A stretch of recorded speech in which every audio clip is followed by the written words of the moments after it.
affairs and news stories of the week with the help of two wonderful comedian panellists. I brought in comics because I want to give it a lighter edge, and also they work for less. See you there.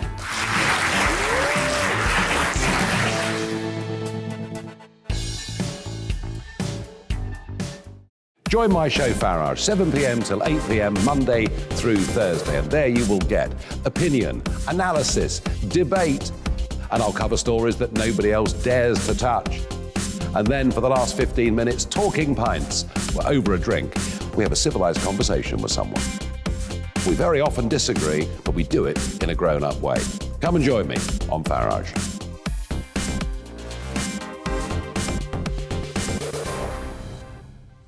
I'm Colin Brazier. I've reported from more than 70 countries around the world, covered wars from Afghanistan to Iraq, from Lebanon to the Balkans. I'm trying to bring that experience, that feel for events, to the studio. And something else, I'm ready to give an opinion. Today's stories with a spark. Brazier from 8 p.m. weekdays on GB News.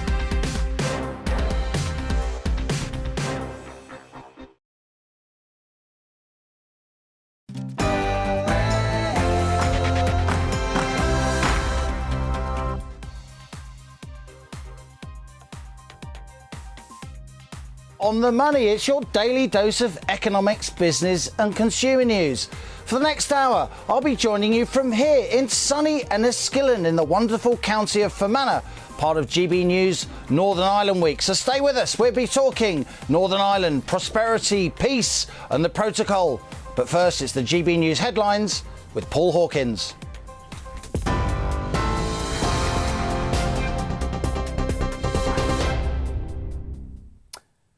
I'm Paul Hawkins. Your top story at 1. Boris Johnson has been defending his social care plan after Labour accused him of creating a working-class dementia tax at Prime Minister's questions. Earlier this week, the government voted through plans to change how contributions are calculated towards an £86,000 limit for social care. Labour leader Sir Keir Starmer said the measures would impact poorest people hardest and lead to people selling their homes to pay for care.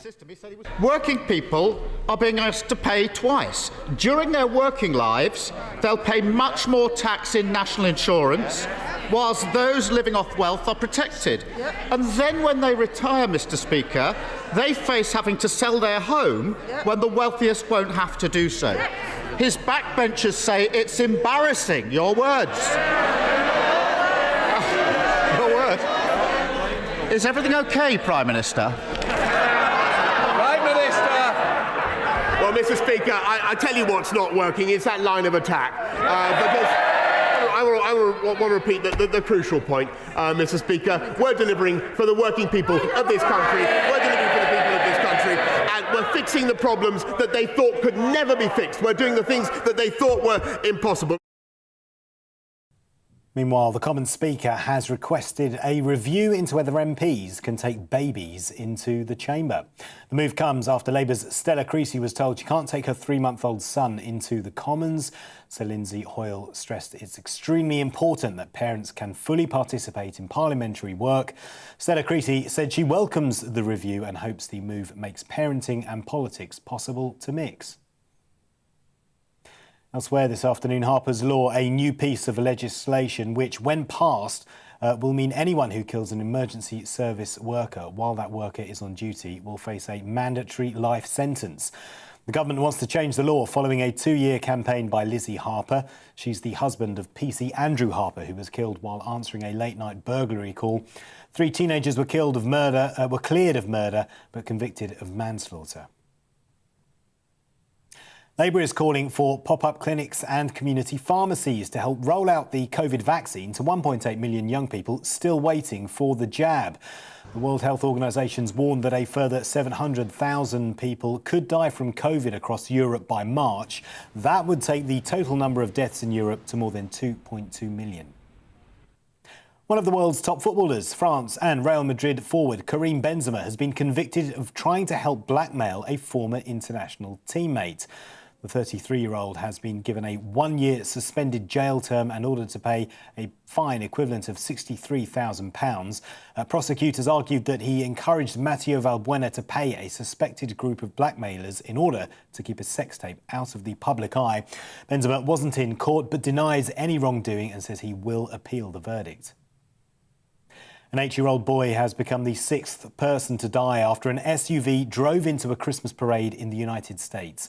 He's the only child so far to have died in the incident in Wisconsin. Darrell Brooks Jr. has been charged with 5 counts of first-degree intentional homicide.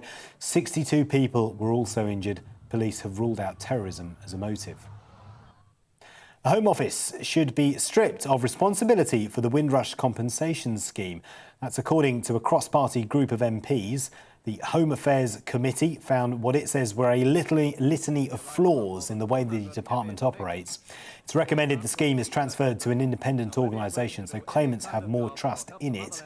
As of the end of September, only 20% of the estimated 15,000 eligible claimants had applied, with only 5% receiving any compensation. NASA has launched a spacecraft to try and crash into an asteroid in a bid to change its course. 3, 2, 1, and liftoff. The target isn't a threat, but scientists hope if it's successful, they'll learn things which will help them stop hazardous asteroids in the future. The collision is looking to change the speed of the asteroid and therefore change its trajectory. The spacecraft is due to meet the asteroid next September. You're up to date with the latest news here on Earth. We'll have more for you in half an hour.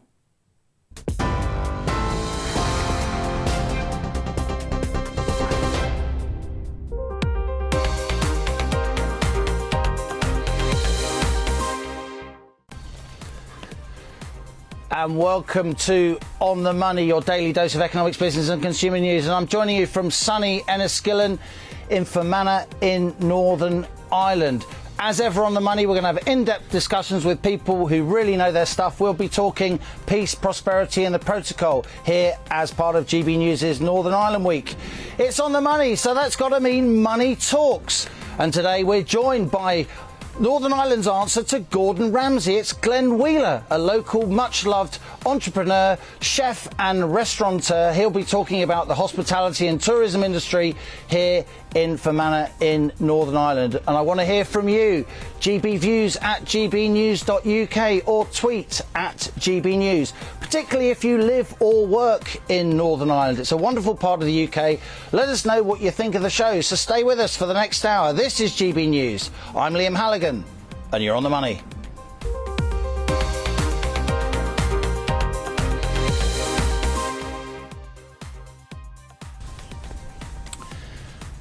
Now, yesterday, Darren McCaffrey, our political editor, and I, we were in Belfast as part of GB News' Northern Ireland Week. And today we're joining you from Enniskillen, which is in Fermanagh, in the western part of Northern Ireland. We're about 15 miles from the border with the Republic of Ireland. Now, traditionally, the Northern Ireland economy was built on manufacturing, famously shipbuilding, of course, as well as agriculture and food processing. In recent years, huge advances have been made bringing prosperity in the form of financial services, life sciences, crypto and cybersecurity, building on the world-class reputation of both Ulster and Queen's University here in Northern Ireland. But also tourism is a big part of the economy here. We are in the equivalent of Northern Ireland's Lake District, and very beautiful it is too. A bit cold, but we're bearing up. We've taken the decision to be outside to bring you the wonderful scenery here at the Killyhevlin Hotel just outside Enniskillen. We're about 15 miles from the border with the Irish Republic. The protocol looms large here in the minds of people and business leaders alike. That Northern Ireland Protocol, of course, which keeps Northern Ireland in the EU single market for goods. It's politically quite controversial, but not all entrepreneurs think it's a bad thing, and we'll be discussing that in the next hour. But above all, it's about being here, GB News in Northern Ireland, having a look at this very important part of the UK, peace, prosperity and the protocol. So stay with us. This is On the Money.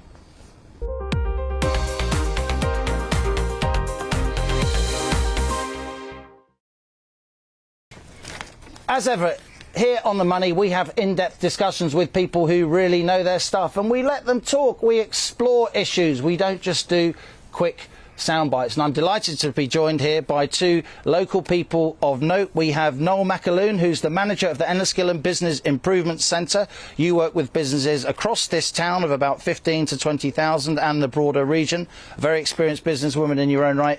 And we have Terry McCartney, who is a motel owner. Your family's been in the hospitality business for many years, all the way back to the 1960s, I think. You're now the owner of the nearby Belmore Court Motel, and I understand your family used to own this wonderful Killy Hevelin Hotel as well. Noel, let's start with you. What would you say to those people who don't know much about Northern Ireland, people who are thinking of investing in the UK? Why does Northern Ireland make sense as an investment destination? I think our people is our selling point. You know, we have such dedicated, resilient people.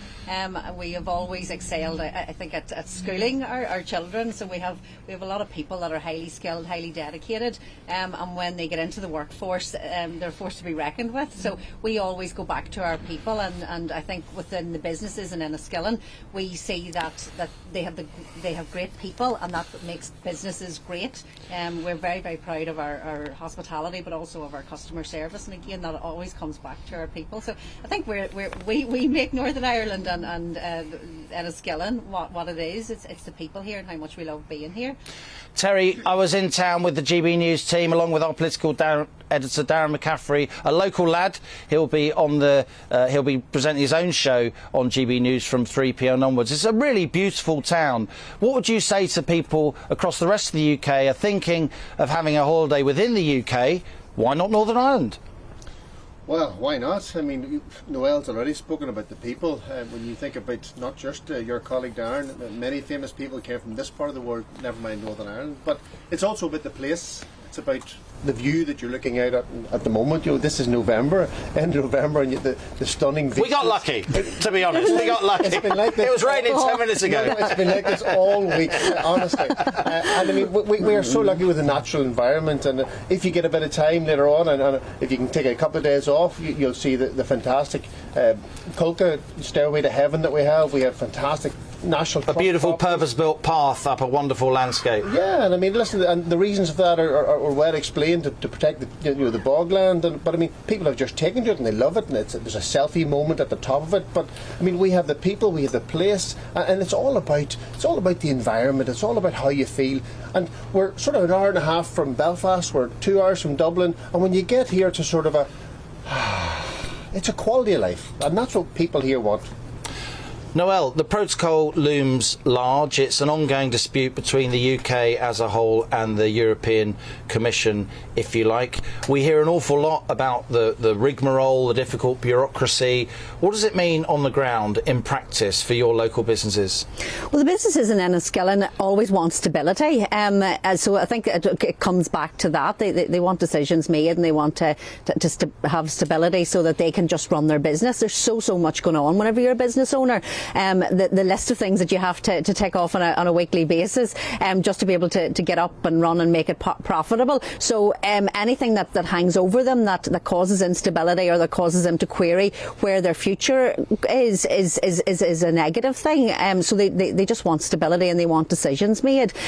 We always have relied on the cross-border trade here in Enniskillen.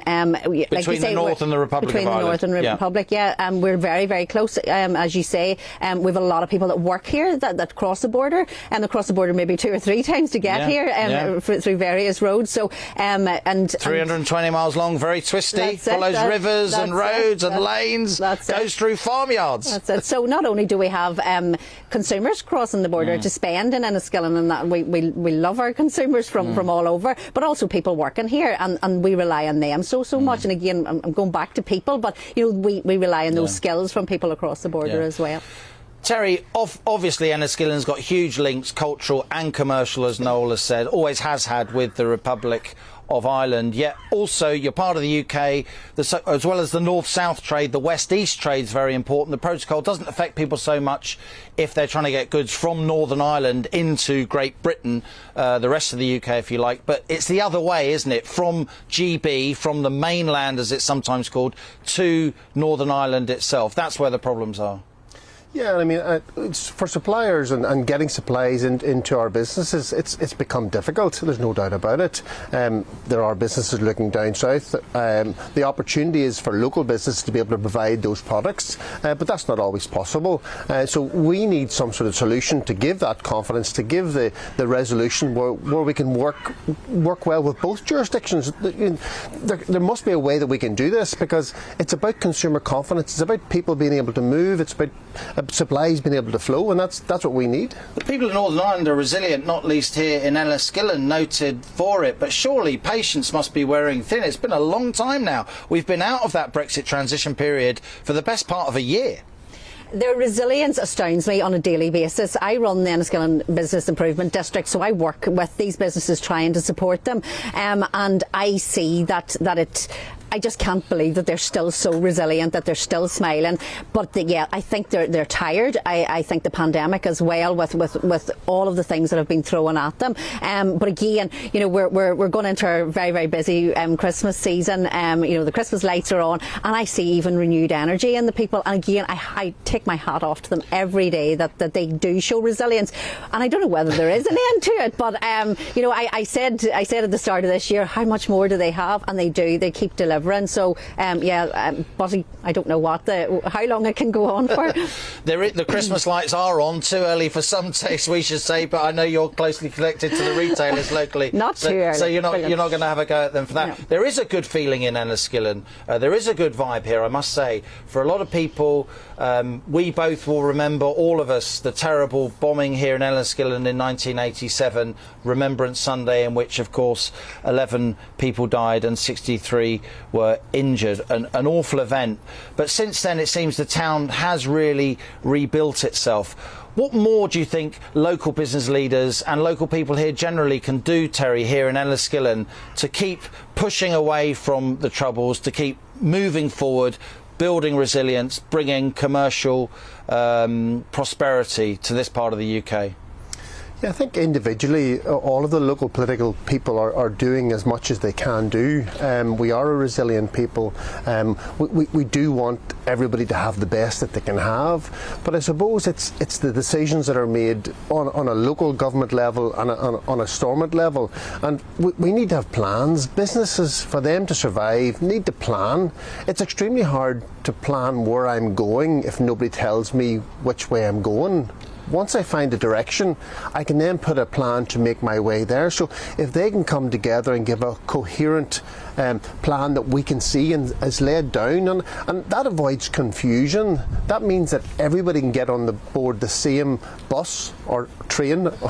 He said, hopefully, magic carpet, anything, whatever it is, to go in the direction so that it makes prosperity better for everybody. Terry's right, of course. We all know business likes certainty or the least uncertainty possible, but there are signs in the last 24 hours, Noel, of increased anti-COVID restrictions coming here in Northern Ireland. At the moment, it's just rumours and speculation, but what impact does even the mention of possible new anti-COVID restrictions have on the business leaders you talk to?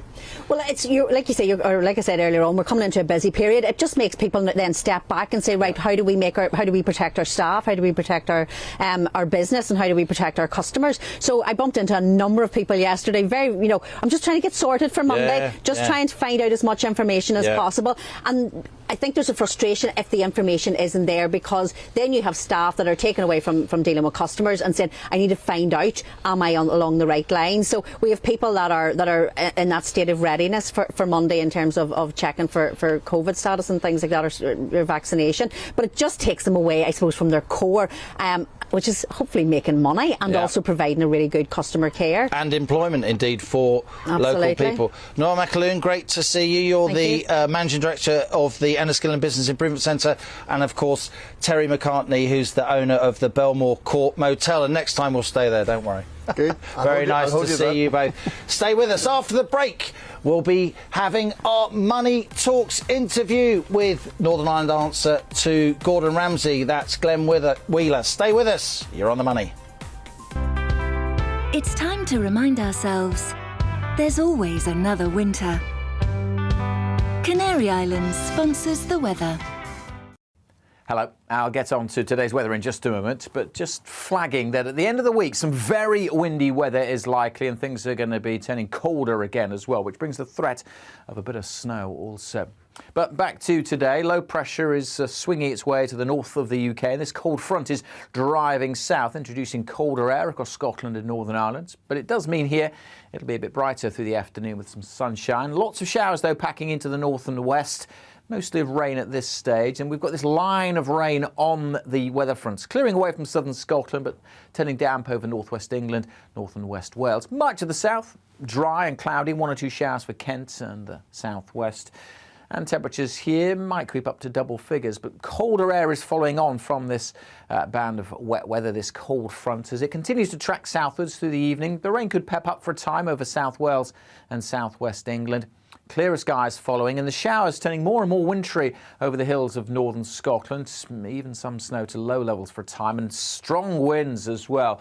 And a much colder feel for Thursday morning. Temperatures in most towns and cities may just be above freezing, but it's going to feel cold with that wind. And then generally it's a fine and sunny day to come tomorrow for most. We'll keep wintry showers going over northern Scotland, although the winds may ease a little through the day. A few showers grazing the east coast of England and 1 or 2 for West Wales and maybe southwest England also. But for the vast majority, it's a sunny but cold day. Temperatures struggling, 7, 8 at best. Add on that wind and it feels even colder. And we're not done with the winds because they're going to strengthen further. This low pressure heading south will bring colder air come the end of the week and those isobars really squeezing together. Initially across Scotland on Friday, we have a Met Office warning in place for that. And then more widely, gusty winds, the potential for some disruption, and there could be a bit of snow mixed in as well. Canary Islands sponsors the weather.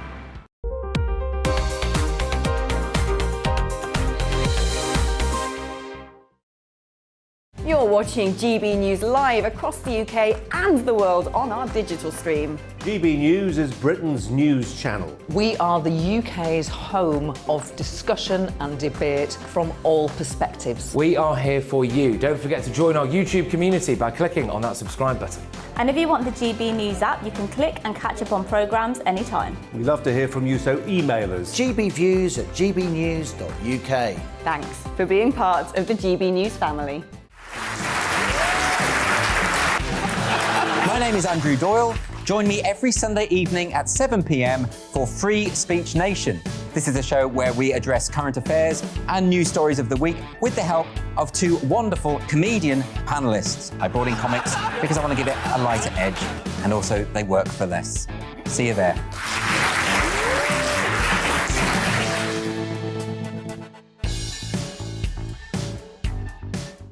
Join my show Farage, 7 p.m. till 8 p.m. Monday through Thursday. And there you will get opinion, analysis, debate, and I'll cover stories that nobody else dares to touch.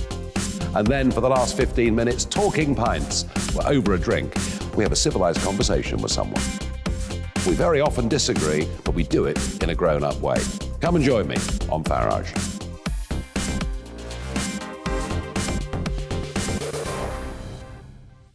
I'm Colin Brazier. I've reported from more than 70 countries around the world, covered wars from Afghanistan to Iraq, from Lebanon to the Balkans. I'm trying to bring that experience, that feel for events, to the studio. And something else, I'm ready to give an opinion. Today's stories with a spark. Brazier from 8 p.m. weekdays on GB News.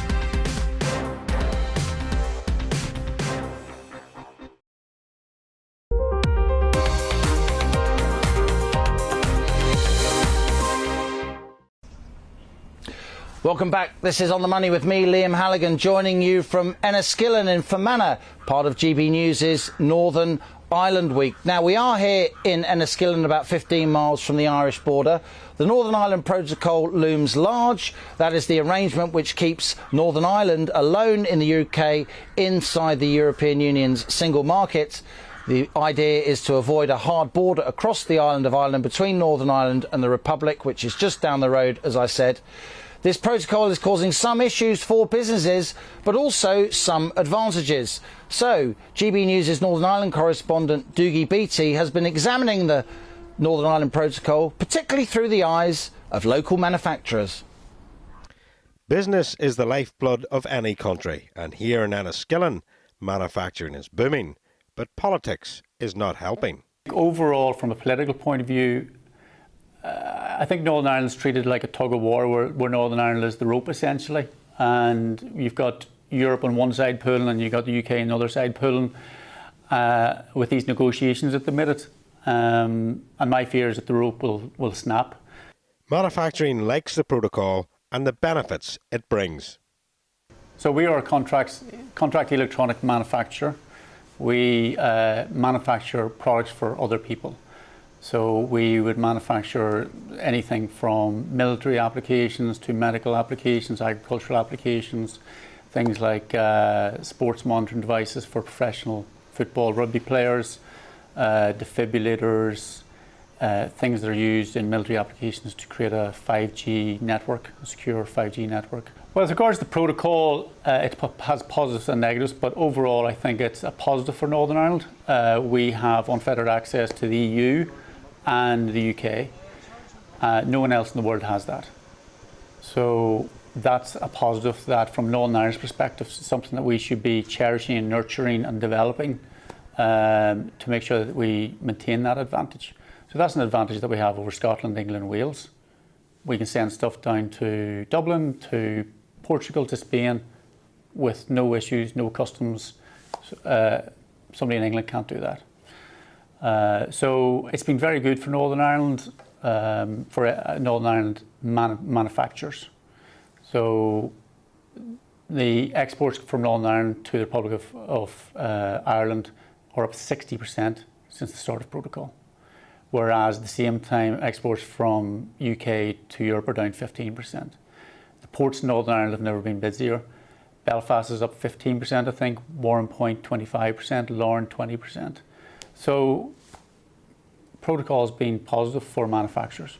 Being competitive in an open market may now vary much more. It depends where your supply chains come from. If your supply chain's coming from Great Britain, then we may have to pay duties on that and tariffs and some paperwork. And then if we're delivering to Europe, that makes us slightly more costly than before. If our supply chain is from Europe, coming into Northern Ireland and then we're shipping back out to Europe, then it's the same. We've always pushed very hard on onshoring, so bringing manufacturing back to the UK and Europe. We can be competitive for small volume and mid volume. If you're making a relatively simple product at very high volume, it's probably going to go to Southeast Asia. But there's plenty of opportunities in the market that we are targeting. We have the best of kit in the world, and we're one of the best set up CEMs of this size in Europe. As this business grows, the search for skilled labour is proving to be a problem, and further education seems to be somewhat out of step. So in 2016, with Brexit, then we lost the freedom of movement. We had a lot of Eastern Europeans coming to Northern Ireland to fill the gaps in manufacturing and hospitality and retail, and that's been stopped now. So we can't get new Eastern Europeans over, and the Eastern Europeans that were here, a third of those have left. So there's a lot less people here for the jobs. We're growing as a country, so we're fighting with other manufacturers for people, essentially. So I think there needs to be more discussion between the manufacturers and the universities to try to get a better balance of what they're offering and what we need. In addition, we utilise quite a lot of apprenticeships and things like that to train internally in association with local colleges. Commerce requires clarity, and for this Enniskillen company, the plan is clear. Part of our strategy in the future is through acquisition. So we will be acquiring other companies, probably initially in mainland GB. And yeah, we're going to grow the site more in Enniskillen. Manufacturing is always the sector that brings us out of recession. About it. So we need to invest in the manufacturing sector. We need to make sure the education is supporting that, and we'll take care of the rest. Dougie Beattie, GB News, Enniskillen. And that was GB News Northern Ireland reporter Dougie Beattie there, exploring the implications of the protocol with local company Elite Electronics. We're now joined by Stephen McAneny, who's the owner of Allied Fleet Services, a local customs clearance and logistics company. Thank you very much for joining us here on GB News in Enniskillen, Stephen. I must say, I mean, I follow Northern Ireland quite closely, and I know that some manufacturers think the protocol has been relatively advantageous for them, as we heard from Elite Electronics there. But it is quite interesting to hear it from the horse's mouth, if you like.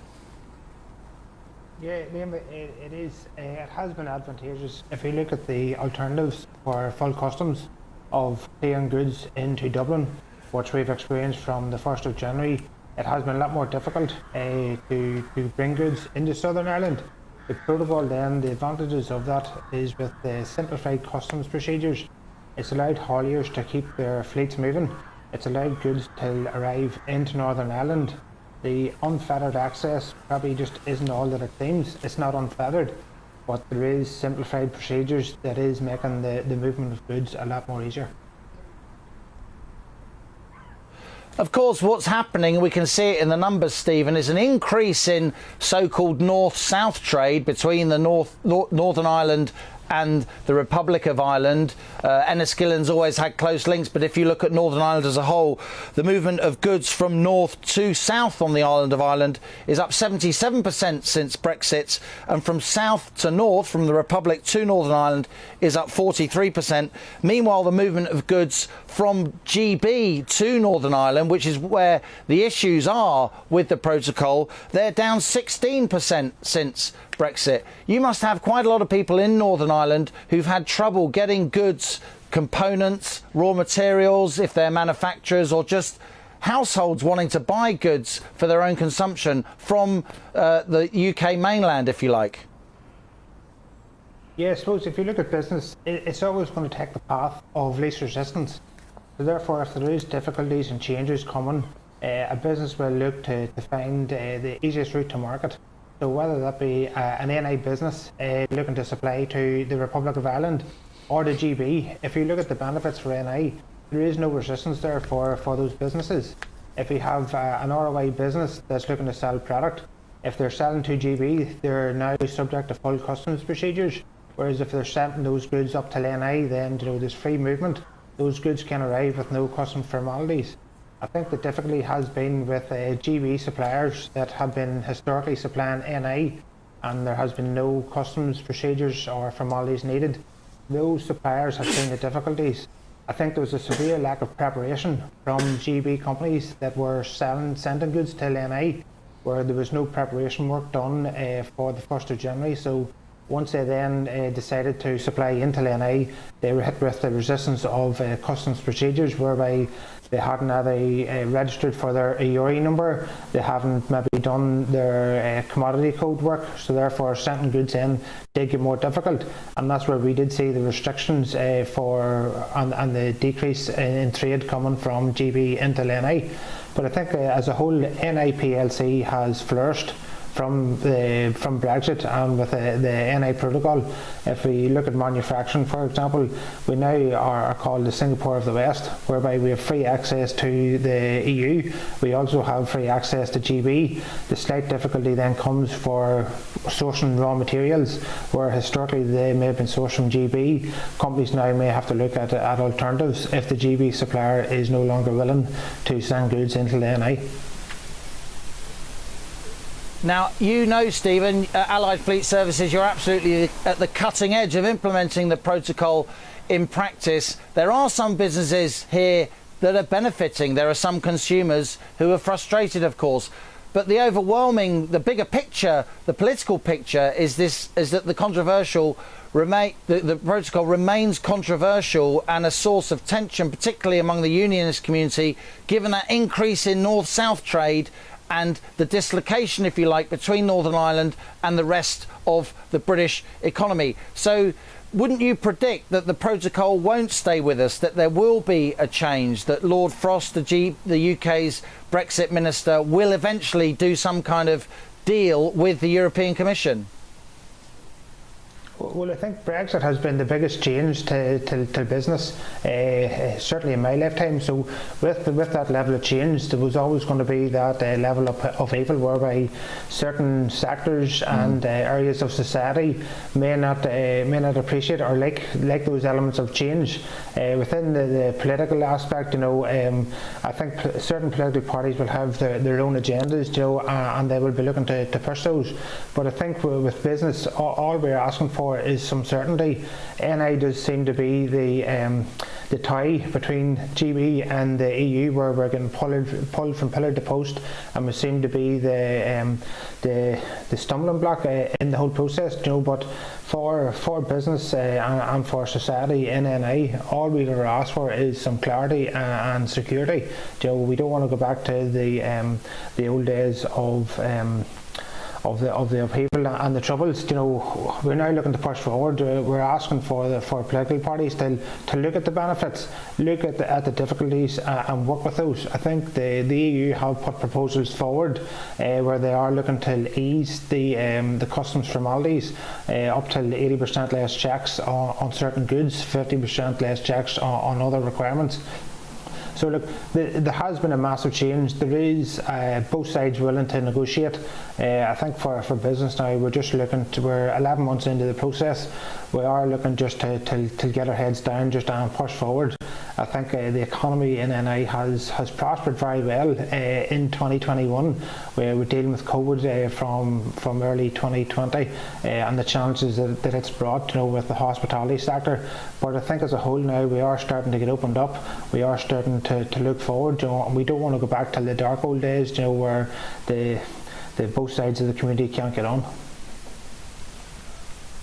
We certainly don't. Well said, Stephen McAneny, and we're very grateful to you for joining us here on The Money from Enniskillen today and allowing us to share some of your expert knowledge of the protocol in reality on the ground. After the break, it will be Money Talks with the local wonder chef, Glen Wheeler, but that's after the GB News headlines with Paul Hawkins.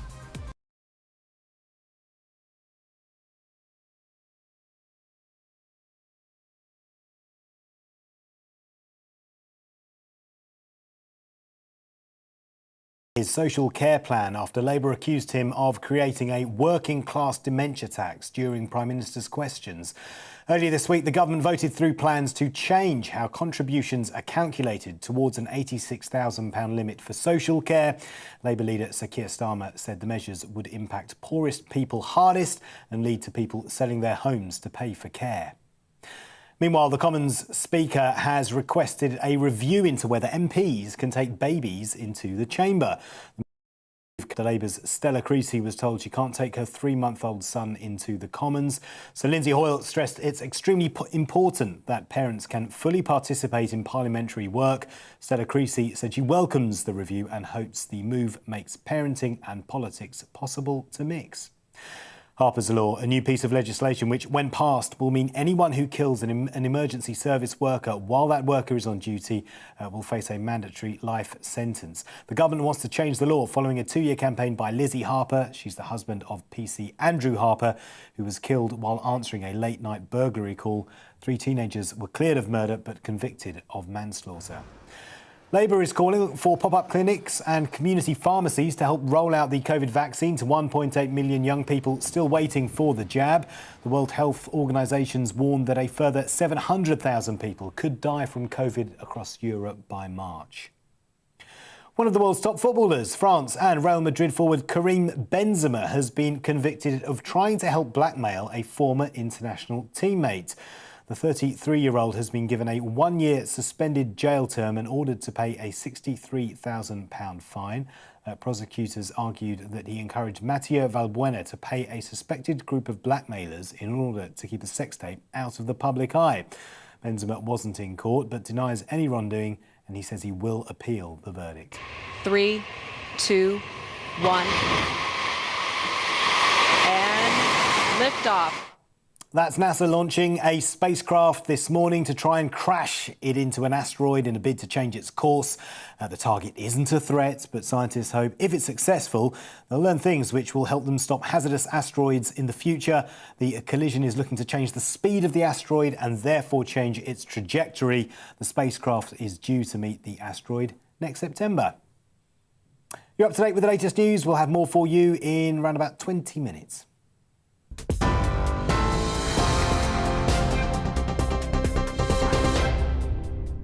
You're watching GB News live across the UK and the world on our digital stream. GB News is Britain's news channel. We are the UK's home of discussion and debate from all perspectives. We are here for you. Don't forget to join our YouTube community by clicking on that subscribe button.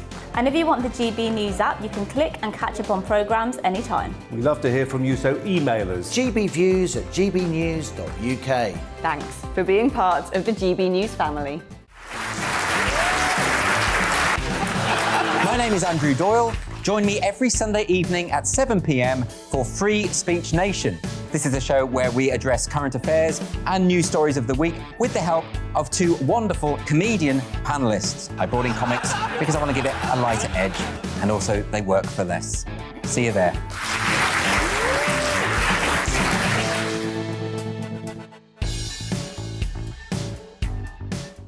Join my show Farage, 7 p.m. till 8 p.m. Monday through Thursday, and there you will get opinion, analysis, debate, and I'll cover stories that nobody else dares to touch. And then for the last 15 minutes, talking pints. We're over a drink. We have a civilised conversation with someone. We very often disagree, but we do it in a grown-up way. Come and join me on Farage.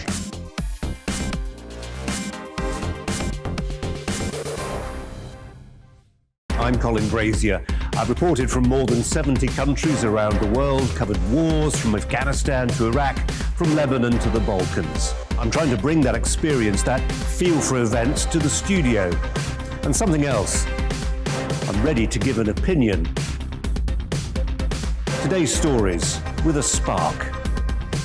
Brazier from 8 p.m. weekdays on GB News.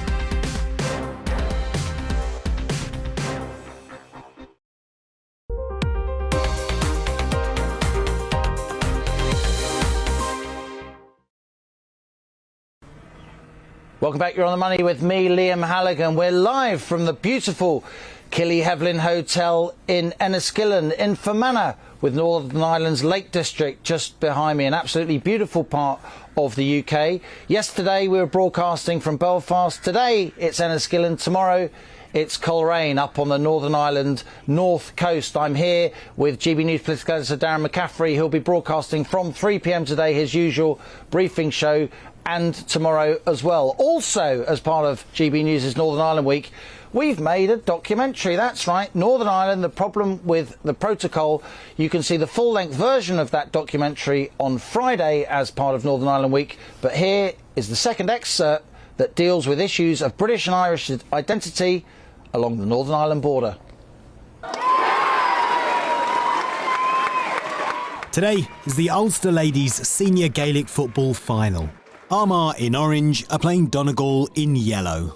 15 players aside, they used a football with their hands or feet to score points by either kicking it in the goal or over the posts.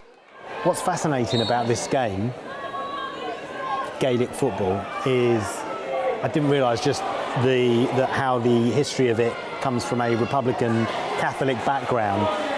And actually, we're in Northern Ireland, but the flags over there, none of them would tell you that. There's the Irish national flag over there, and before the game, everyone faced it, and they sung the Irish national anthem.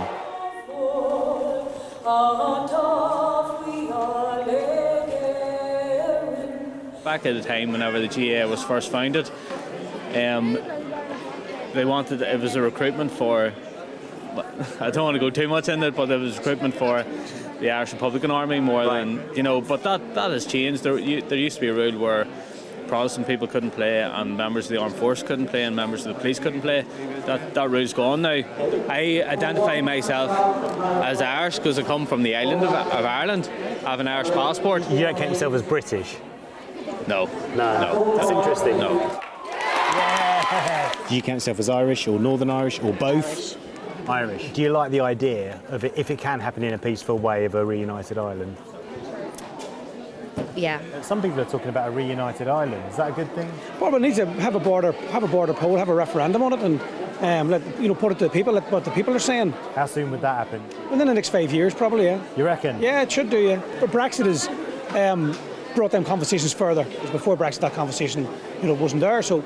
So it's happening. Yeah. So the conversation needs to happen. And Donegal are losing at half time. Are they going to come back? No, definitely not. Armagh people, so.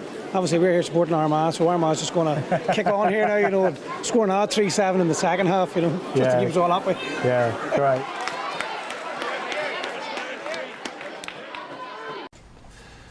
That was the latest excerpt from the GB News documentary marking Northern Ireland Week, entitled Northern Ireland, The Problem with the Protocol. You can see the full-length version of that documentary at the end of Northern Ireland Week on Friday on the GB News app, the GB News YouTube channel, and we'll be airing it on GB News itself. I look forward to seeing all of that. Now, this is On the Money, and that means, here it is, Money Talks.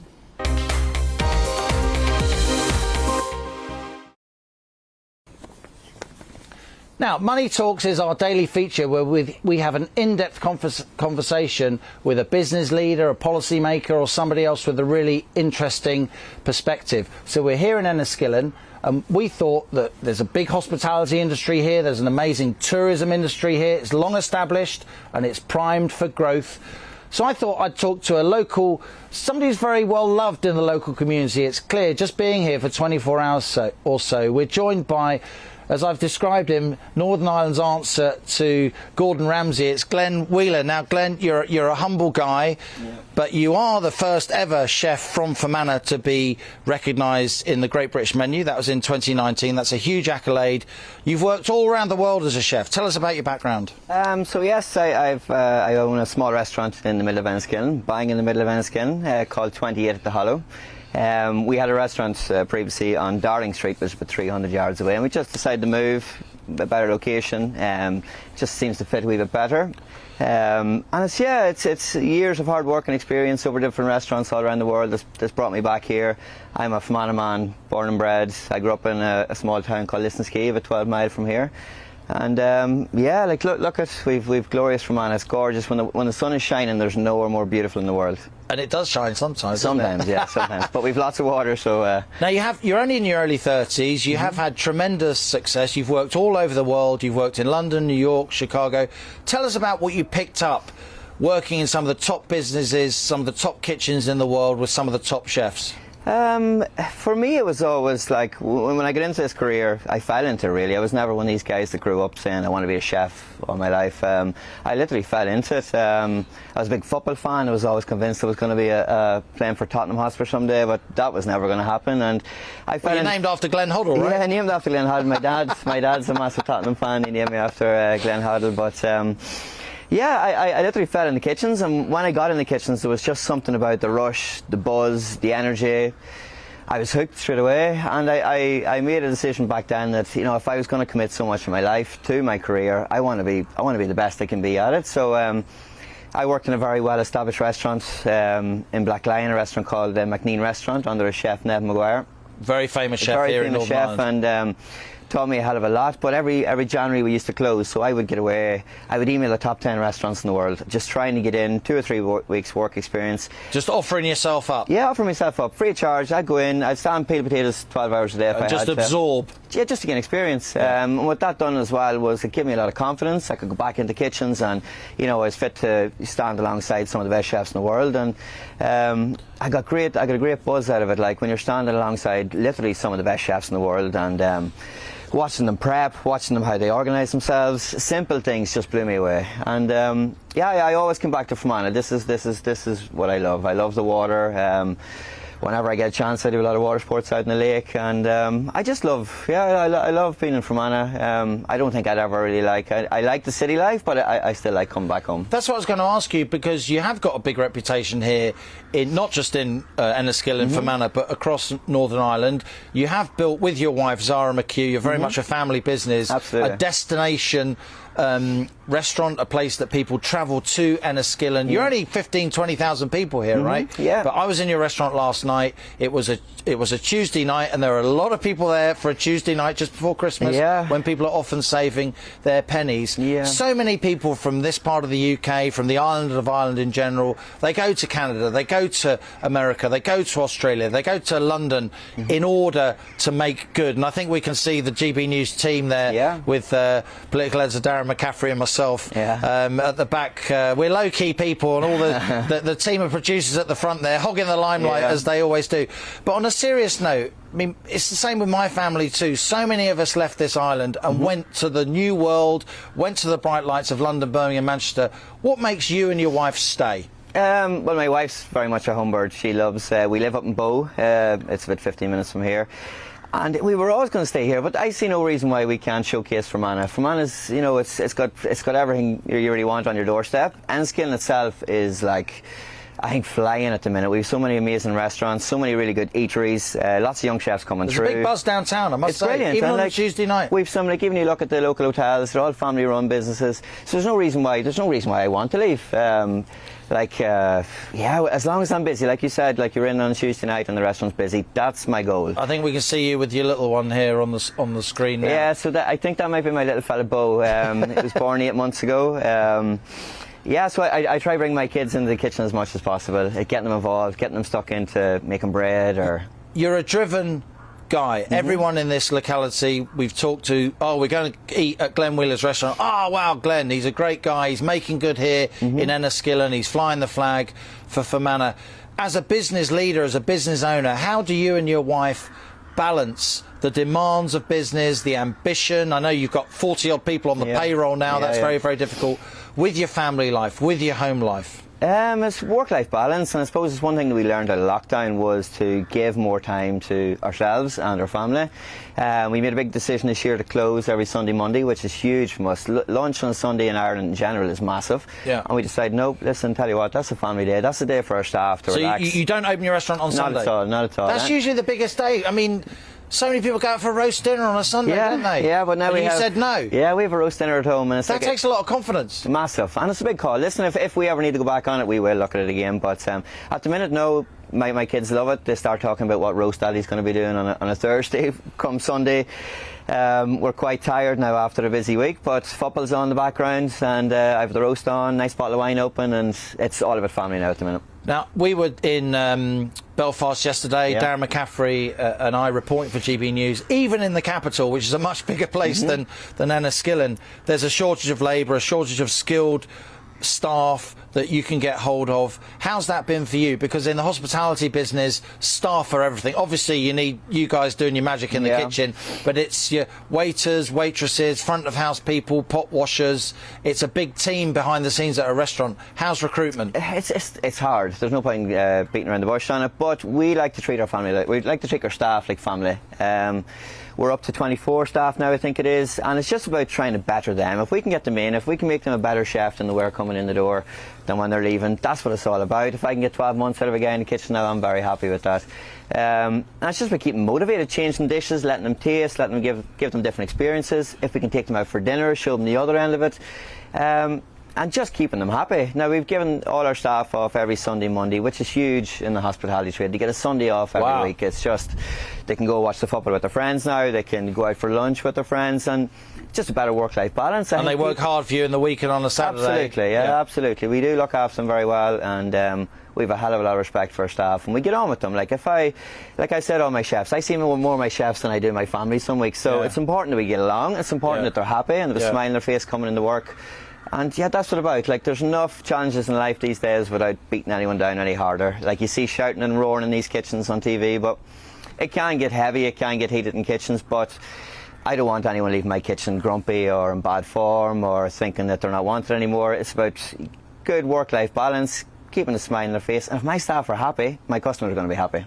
It strikes me talking to you, Glenn, that you were born pretty much in the mid to late 80s. The ghastly bomb here was in 1987, which I mentioned earlier, on that Remembrance Sunday, a dark day indeed.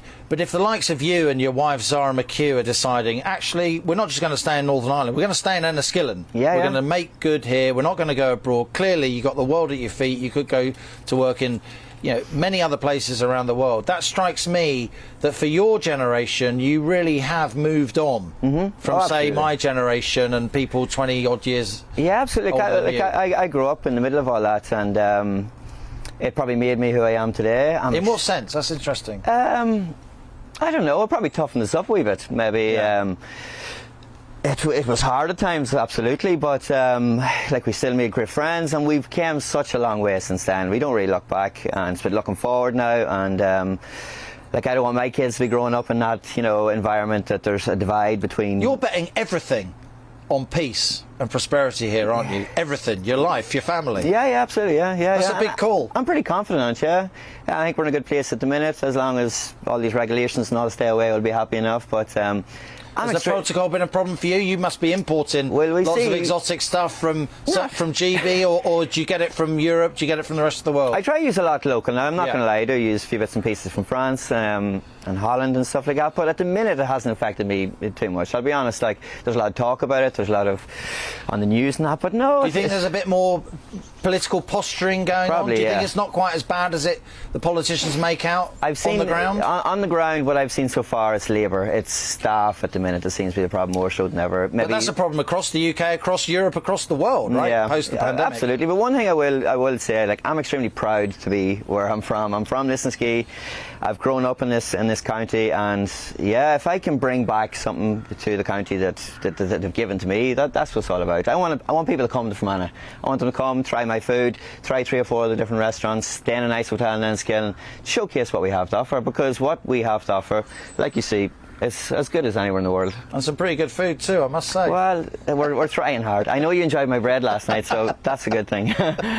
Glen Wheeler, all the very best to you and your family. Thank you so much. And to all the staff at your restaurant, 28 The Hollow, big in downtown Enniskillen, a fabulous place to visit. We're very grateful to you. That is our latest Money Talks interview here on The Money with Glen Wheeler here in Enniskillen.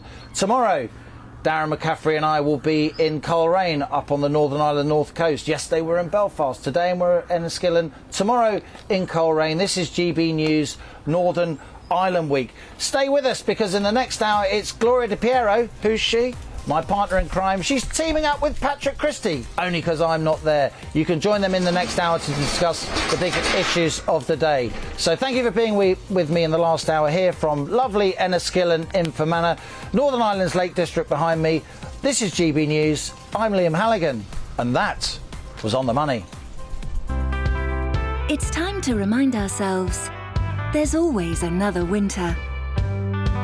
Canary Islands sponsors the weather. Hello, I'll get on to today's weather in just a moment, but just flagging that at the end of the week,